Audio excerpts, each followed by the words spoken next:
Madame, Monsieur, bonsoir. Riyad, en Arabie Saoudite, mecque mondial de l'eau, le temps d'un sommet. Premier du genre, le sommet One Water a réuni des dirigeants mondiaux, des chefs d'entreprise et la société civile pour relever ensemble les défis cruciaux liés à cette ressource. Co-organisé par la France, le Kazakhstan et l'Arabie Saoudite, le One Water Summit s'est concentré sur l'intégration de la gestion de l'eau dans les programmes mondiaux, sur le climat notamment, sur la biodiversité, sur le développement durable. Alors, quelles actions sur la gouvernance de l'eau, quels moyens réalistes pour renforcer la coopération transfrontalière dans le domaine de l'eau, quelle géopolitique de l'eau en temps d'instabilité croissante, et enfin, quelles solutions innovantes pour rendre cette ressource vitale et accessible pour tous. Rappelons que l'objectif de développement durable numéro 6, les fameux ODD de l'ONU, est autour de la question de l'eau. D'ici là, à atteindre ces objectifs, selon l'ONU toujours, en 2025, c'est-à-dire dans quelques semaines, près de 2 milliards de personnes vivront dans des pays ou des régions qui sont touchées par une pénurie d'eau complète. J'accueille pour le débat ce soir en distanciel Madame Sharafat Afeylal, experte en ressources en eau et également ancienne ministre déléguée à l'eau. Bonsoir Madame Afeylal, merci de vous joindre à nous. Merci pour l'invitation. Bonsoir tout le monde. Marhaba. Se joint à nous et il s'agit de géopolitique de l'eau. Avec nous depuis Abu Dhabi, le docteur Mohamed Badil Yatioui, qu'on ne présente plus, professeur bien sûr, au Collège de défense à Abu Dhabi. Bonsoir docteur Yatioui, merci de vous joindre à nous également. Bonsoir et merci pour cette invitation. Merci à vous de l'accepter. Commençons, si vous voulez bien, par le cas marocain. Sous l'impulsion de Sa Majesté le Roi Mohamed VI, le Maroc a déjà adopté une approche novatrice face aux défis hydriques exacerbés par ce changement climatique. Notez un budget conséquent, 14 milliards de dirhams consacrés par le Royaume du Maroc pour la mise en œuvre de programmes nationaux ambitieux qui visent à garantir l'accès à l'eau potable à tous et aussi pour l'eau de l'irrigation. On parle de cette présence marocaine et du programme ou des programmes de l'eau marocains exposés à Riyad par le chef du gouvernement Aziz Akhnouch qui représentait à ce One Water Summit Sa Majesté le Roi Mohamed VI. Je commencerai par vous, Sharafat Afeylal. En fait, effectivement, le Maroc est considéré comme un modèle depuis des années d'ailleurs. Depuis des années, la politique hydrique du Maroc a bénéficié d'un intérêt de Sa Majesté le Roi, le Feu Hassan II, et continue à devenir aussi une priorité pour Sa Majesté le Roi Mohamed VI. Donc, il supervise lui-même la mise en place du programme prioritaire de l'eau potable et de l'irrigation 2020-2027.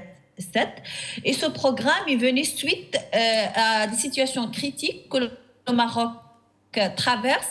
Nous sommes pratiquement 6e année de sécheresse avec des déficits accrus en matière de précipitations qui s'est impacté principalement sur l'état des ressources en eau au niveau des grands aménagements. Et du coup, le gouvernement a réagi d'une manière, je dirais, efficace pour faire face à cette situation en mettant en place des budgets qui sont très importants et en accélérant également l'investissement dans les infrastructures de l'eau potable, que ce soit les grands aménagements des barrages, que ce soit également l'encouragement et la promotion du recours aux ressources non conventionnelles. Et sans pour autant oublier également la gestion de la demande et principalement l'économie d'eau. Donc le Maroc continue et continuer à devenir un modèle en matière de politique hydrique. Et ce n'est pas fortuit que les chefs d'État maintenant félicitent le Maroc des réponses qui ont été mises en place pour faire face à cette situation alarmante qui devient de plus en plus alarmante et même critique. Docteur Badil Yatioui, alors comme vient de l'évoquer Sharafat Afeylal, la gestion des ressources en eau est une question stratégique pour le Maroc qui est suivie de très près et personnellement et de manière permanente par la plus haute autorité du pays, par Sa Majesté le Roi Mohamed VI. Mais ce modèle national est aussi au service d'une ambition globale. Comment la réponse nationale ne se limite pas à la stratégie hydrique au niveau du Maroc, mais elle s'inscrit dans une dynamique de leadership régional et international. Alors oui, comme l'a très bien expliqué ma collègue, il y a une volonté, et vous l'avez très bien répété aussi, de Sa Majesté le Roi de suivre ce dossier-là personnellement. Comme toute question stratégique, elle est portée, défendue et promue au plus haut niveau de l'État et au sommet. Ce que l'on voit aussi, c'est qu'au sein du continent africain, le Maroc a une expertise qui est une expertise forte et une expertise différente. Il y a un historique, Sa Majesté Hassan II, feu Hassan II avait entamé cette politique de barrage. Sa Majesté Mohamed VI a continué sur la même voie, avec bien sûr une nécessité d'adaptation à des enjeux qui sont à chaque fois de plus en plus complexes et de plus en plus nouveaux. Et là, on voit qu'en fait, au niveau africain, on a besoin d'une gouvernance commune, et j'ai envie même de dire, ce qui s'est passé à Riyad, les discussions à Riyad l'ont prouvé, une gouvernance mondiale sur ces questions-là. On voit que de plus en plus d'endroits qui auparavant n'étaient pas forcément touchés par ces problématiques le sont, et puis qu'il y a aussi des tensions qui existent, notamment en Afrique, je pense, entre l'Éthiopie et l'Égypte, au Moyen-Orient entre la Turquie et l'Irak. On pense aussi entre Palestiniens et Israéliens, l'eau est l'une des questions qui pose problème. Et le Maroc a développé de son côté une expertise qui lui est propre, différente, liée à sa géographie, liée aussi à ses propres contraintes et à ses nécessités, étant un pays agricole. Et le Maroc a aussi beaucoup à partager à ce niveau-là, en Afrique et peut-être même au-delà. Et le fait que ce soit un dossier stratégique suivi par Sa Majesté le Roi, bien évidemment, ouvre beaucoup plus de perspectives et donne beaucoup plus de crédibilité au dossier marocain. Et le président français, d'ailleurs, a cité le modèle marocain en exemple à Riyad. Absolument. Emmanuel Macron a félicité le Maroc et a cité le Maroc, comme vous le disiez, comme exemple. Je le cite, ce que le Maroc a réalisé dans le domaine du projet des autoroutes de l'eau a été un succès retentissant car il a réussi à mobiliser toutes les technologies et à relever les défis dans les zones rurales et dans les villes. Sharafat Safaïla, un mot sur ces fameuses autoroutes de l'eau et comment elles ont pu réagir, répondre à une urgence hydrique du moment et comment aussi ces projets sont sortis de terre littéralement dans un laps de temps vraiment record. En fait, cette autoroute d'eau ou le transfert de l'excédent de l'eau, c'est pas un sujet qui a vu le jour au jour de lendemain, mais depuis des années, les études techniques et les études approfondies ont été réalisées au sein du département de l'eau. Nous attendions juste la décision politique de transfert de l'eau, comme on dit, le transfert peut créer également certaines tensions dans des zones où là on va transférer de l'eau, mais le Maroc a réagi d'une manière extraordinaire dans un laps de temps qui est très record, en 8 mois. Le projet a été réalisé par des entreprises 100% marocaines, avec une expertise 100% marocaine. Et du coup, pour soulager la pression et la tension autour des ressources de l'eau au niveau du barrage, au niveau du bassin Boul Grec, également le bassin de Omar Bey, qui a enregistré un taux très très bas. Suite aux plusieurs années de sécheresse. Donc, nous sommes en train de transférer uniquement le volume d'eau qui est perdu dans la mer. Donc, comme on le sait, le bassin de Sebou, c'est un bassin excédentaire. Donc, il y a suffisamment de ressources qui ne sont pas utilisées malheureusement, qui ne sont pas valorisées. Donc, du coup, ils sont transférés et perdus dans l'océan Atlantique.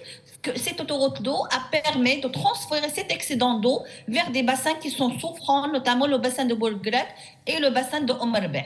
Donc, nous nous réjouissons de ce fleuron, comme j'ai dit, qui a connu un succès très important. Donc, dans un temps recourt, avec une expertise 100% marocain, avec des installations qui sont géantes. Et moi, je suivais un petit peu avec quelques entreprises marocaines les difficultés pour transporter des pompes, pour transporter des conduites de 40 mètres de diamètre. Et on ne peut que se féliciter de ce projet-là et féliciter toutes les parties prenantes qui ont contribué à la réussite et également qui ont apporté des solutions de secours à la région de Casablanca et à la région de Rabat également qui connaissaient des déficits en matière des ressources non mobilisables au niveau des aménagements hydrauliques. Mohamed Badiliati, oui, la vision de Sa Majesté le Roi est celle d'une coopération internationale de l'eau. Je voudrais vous interpeller sur cela. comment installer une alliance internationale de l'eau, en sachant que c'est au Maroc que le premier forum sur l'eau a eu lieu. C'était dans les années 90 à Marrakech, ce qui a donné naissance aussi à ce forum international de l'eau, à cette organisation internationale de l'eau. Comment on peut mettre en place les bases d'une coopération solidaire face aux défis globaux sur l'eau? Alors, les mécanismes de coopération existent, il faut les renforcer. On a, comme je le disais tout à l'heure, des problématiques qui sont nouvelles et qui vont s'accentuer, s'accélérer, à la fois de par le réchauffement climatique et de l'autre côté aussi du fait des tensions géopolitiques qui peuvent exister ici ou là. Donc, il faut créer à la fois des institutions communes, des mécanismes de régulation et de gouvernance, avoir des financements. Et l'un des éléments qui est bien évidemment au-delà de tout ça, j'ai envie de dire, c'est le leadership. Il faut des leaders internationaux, des chefs d'État, des chefs de gouvernement qui soient intéressés par ces sujets-là, qui aient un intérêt particulier pour ces sujets-là, qui comprennent aussi l'importance de ces sujets-là. Le Royaume a la chance d'avoir un chef d'État qui est directement impliqué sur ce dossier, qui est intéressé par ce dossier, qui l'a hissé au rang de priorité stratégique. Donc évidemment, ça facilite en interne, d'un point de vue national, beaucoup de choses pour mettre en œuvre les projets, les évaluer et les remettre, on va dire, en adéquation avec les réalités nouvelles. Il faudrait qu'au niveau international, on ait on va dire une alliance entre chefs d'État, chefs de gouvernement qui ont vraiment cette ambition, qui souhaitent mettre en œuvre des mécanismes de régulation, des mécanismes de gouvernance et qui mettent aussi un certain nombre de financements pour des projets, une expertise affirmée et puis aussi des priorités. C'est-à-dire qu'on ne pourra pas tout gérer d'un point de vue international tous ensemble. Il faudra mettre en œuvre un certain nombre de programmes et auparavant fixer des priorités, cette fois stratégiques, mais au niveau régional ou mondial. Continental, Mohamed Badiliati, oui. Il y a des régions aujourd'hui dans le monde qui sont menacées par des conflits liés à l'eau. Et d'abord, commençons par notre continent, par le continent africain. Est-ce que, au-delà des déplacements des populations à cause du changement climatique, parce qu'elles doivent parcourir des distances beaucoup plus longues qu'il y a une dizaine d'années ou 20 ans pour avoir accès à l'eau, mais aujourd'hui, on voit qu'il y a des conflits transfrontaliers sur la ressource. Est-ce que, à cause du changement climatique, eh bien, ces conflits-là risquent de croître? Et si oui, quelle réponse apporter, peut-être en amont, et peut-être même pour prévenir ce genre de conflit à l'avenir? Le problème qui se pose au niveau international, c'est qu'au départ, il y a une distribution de l'eau qui est inégale, mais ça c'est la nature qui l'a fait ainsi. Et je parlais tout à l'heure par exemple de l'Éthiopie et de l'Égypte. Il y a un vieil accord qui remonte à 1959 qui imposait quelque part aux Éthiopiens le fait de devoir soumettre aux Égyptiens, d'avoir l'aval de l'Égypte avant toute transformation du système de barrage. Et là, on a un gouvernement éthiopien qui souhaite revenir dessus. L'Égypte du maréchal Sissi est prête même à faire parler les armes, puisque en Égypte, le Nil est vraiment, on va dire, l'élément central de la géographie et de l'économie égyptienne. On parle d'un pays qui a une population de 110 millions d'habitants et les conséquences pourraient être désastreuses avec, au-delà des conséquences socio-économiques, des conséquences politique majeure pour l'Égypte qui a connu pas mal de troubles ces 15 dernières années. Donc on voit qu'il y a une nécessité réellement au niveau africain d'avoir des forums de discussion, d'avoir des débats, on va dire, à très haut niveau entre chefs d'État et chefs de gouvernement afin de fixer un cap pour non pas 2 ou 3 ans, mais sur plusieurs décennies. Car on voit qu'à la fois les Éthiopiens ont besoin de l'eau pour moderniser, j'ai envie de dire, leur structure économique. Les Égyptiens, eux aussi, en ont besoin. Donc, au final, on voit très bien qu'il y a une inégalité de départ entre ceux qui ont la source et ceux qui ont l'arrivée quelque part. Mais on voit qu'en réalité, il y a une nécessité de coordination, il y a une nécessité de discussion, de dialogue et de diplomatie. Puisque sans diplomatie fixé et sur les questions de l'eau et un cap qui est clair avec des mécanismes de régulation, des négociations et peut-être, j'ai envie de dire, comme le président Trump qui va bientôt revenir au pouvoir, aux manettes, aime à le dire, il faut faire de la diplomatie transactionnelle. C'est-à-dire que sur la question de l'eau, ça va être plus que nécessaire. Il y a aujourd'hui, est-ce que vous pensez, Mohamed Badil Yatoui, qu'il y a, parlez-nous de ce concept qu'on galvaude ici et là, de l'hydrodiplomatie. Que vaut-il aujourd'hui? Que signifie-t-il dans cette sphère de la grande diplomatie mondiale, dans l'échiquier de la géopolitique mondiale? Alors, le concept de l'hydrodiplomatie va prendre de plus en plus de place puisque les conséquences sont pour tout le monde et on voit qu'il y a une accélération des problèmes, une intensification et une accélération des problèmes. Donc il va y avoir la nécessité de former de plus en plus de diplomates à cette question de l'hydrodiplomatie, qui est une partie technique, et donc évidemment seules les personnes vraiment spécialisées sur la question de l'eau d'un point de vue technique, par exemple par rapport à la déperdition, par rapport tout un tas de questions techniques pour dessaler l'eau, puisque aussi ça pollue, donc ça génère d'autres problèmes. À ce moment-là, il va falloir avoir à la fois des gens qui sont des diplomates et des gens qui sont des experts de la question.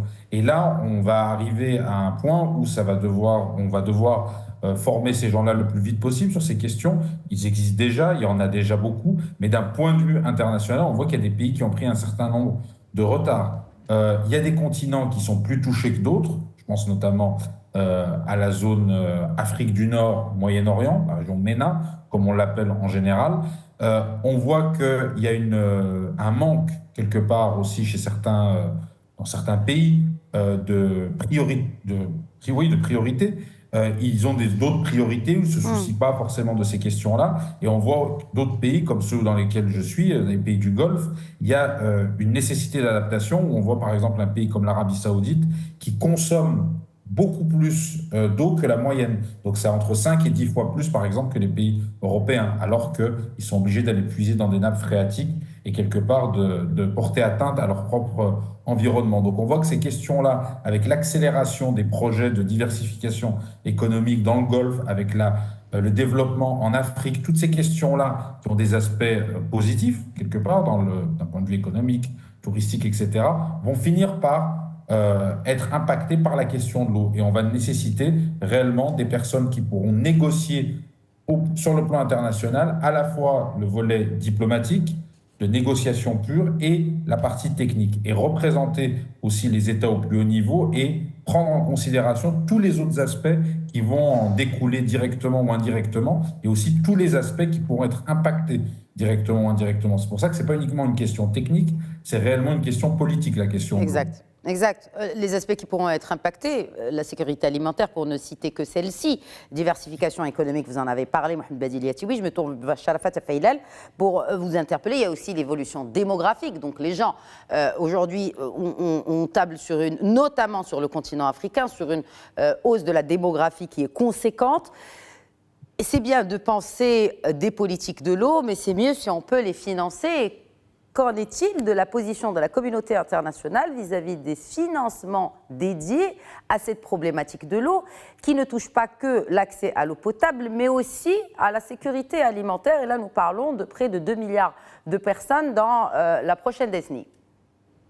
Excusez-moi juste de rebondir sur la question de diplomatie comme un concept, une approche émergente qui regroupe à la fois plusieurs processus techniques, politiques et diplomatiques. Ce n'est pas uniquement une approche pour la résolution des eaux transfrontalières et le partage interpays, mais c'est un concept qui peut être adapté également pour la résolution des conflits et des tensions à l'intérieur des pays également.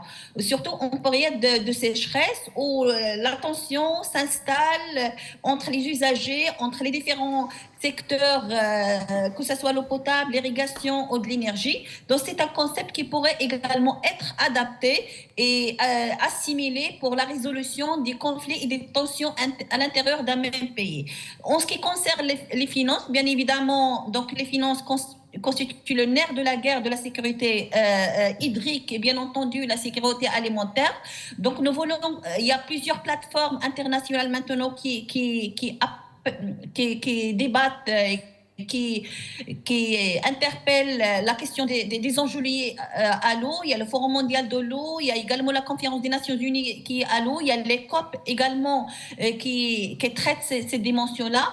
Nous voulons il y a également la nomination d'une envoyée spéciale chargée de l'eau au niveau des Nations Unies. Il y a la conférence des Nations Unies en 2026 concernant la question de l'eau. Nous voulons que cet agenda de l'eau soit et continue à être une priorité à l'échelle mondiale. Et il faut également que la mobilisation des financements, il faut également ce blackout concernant les fonds d'adaptation soit plutôt appréhendé, assimilé pour que les pays qui souffrent encore, qui n'ont pas encore parachevé la généralisation de l'accès à l'eau potable, bien entendu le continent africain, ait accès à ces fonds-là pour qu'ils puissent promouvoir les infrastructures, accélérer les investissements dans les infrastructures et généraliser par la suite l'accès à l'eau potable.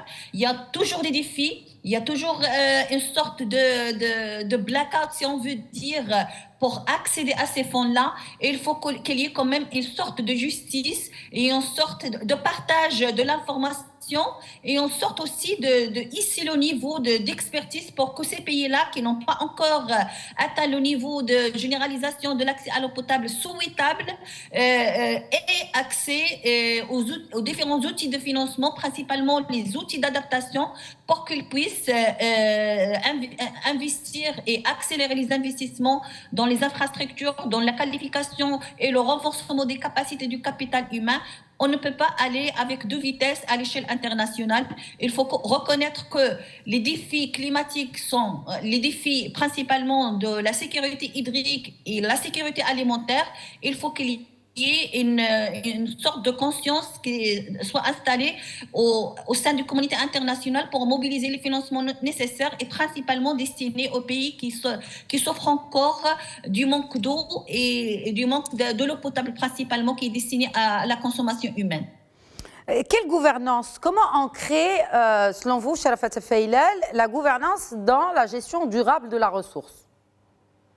La gouvernance, c'est effectivement, vous avez touché le point critique de la gestion des ressources en eau. De par sa composition, le secteur de l'eau est un secteur assez complexe et compliqué à la fois, du fait de la multitude d'intervenants. Rien qu'au Maroc, nous avons pratiquement une dizaine d'institutions qui sont concernées par la gestion des ressources en eau.